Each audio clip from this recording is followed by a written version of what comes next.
Here in the World Trade Market at London's Excel, there are around 5,000 exhibitors from almost every country in the world, and some of the stands here are really elaborate. This one here is Japan, and how it works is the tourist board in Japan will buy this space up, and then all the private companies who are running tours come and exhibit their packages here. And then look at this one as well, Korea.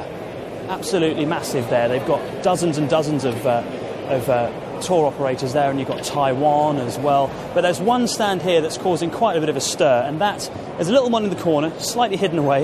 It's for North Korea. This is the first time that the travel agent offering trips to North Korea has exhibited here at this massive trade fair.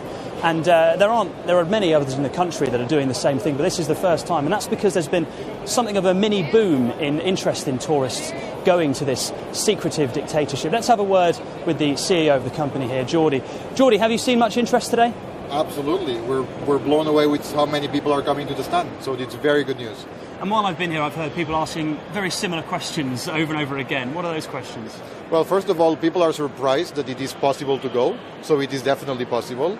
The second question is always how difficult it is, and they know there's a visa involved. We take care of everything, so we say it's very, very easy.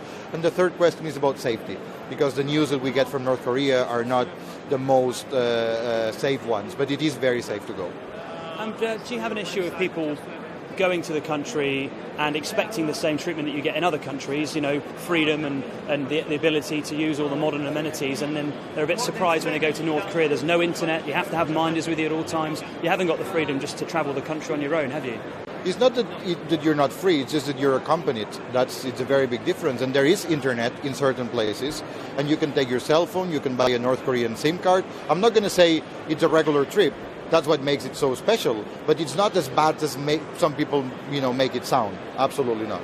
So can anyone travel to North Korea from any country in the world? There's only two restrictions: South Korean passport holders and journalists. Journalists can travel to North Korea. We do tourism. We cannot help journalists travel to North Korea. So there are lots of other companies that have started in the last few years doing tours like the ones that you do. Why do you think there's been such an interest over the last, 3, 4, 5 years? It is a mind-blowing experience. When you go, you're blown away. Our difference with the other companies is that we focus on the professional trade, so we're more like B2B as opposed to business to consumer, and this has proven to be a very, very successful strategy. Do you have an issue with helping to bring money into a country where some people would say the human rights are questionable, to put it kindly, and the way that the North Korean regime treats its people is also quite questionable as well? Well, I live in China, and I wouldn't say that China has a much better press in terms of human rights. And I happen to live in China, so we make no political stand. We're not endorsing the regime in any way, shape, or form.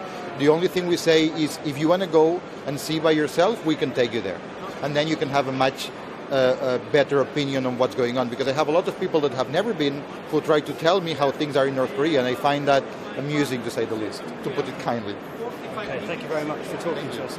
Well, no matter how good things go here today, people can't travel to North Korea at the moment anyway, because it's the only country in the world that's completely banned any tourists coming in because of the fear of Ebola.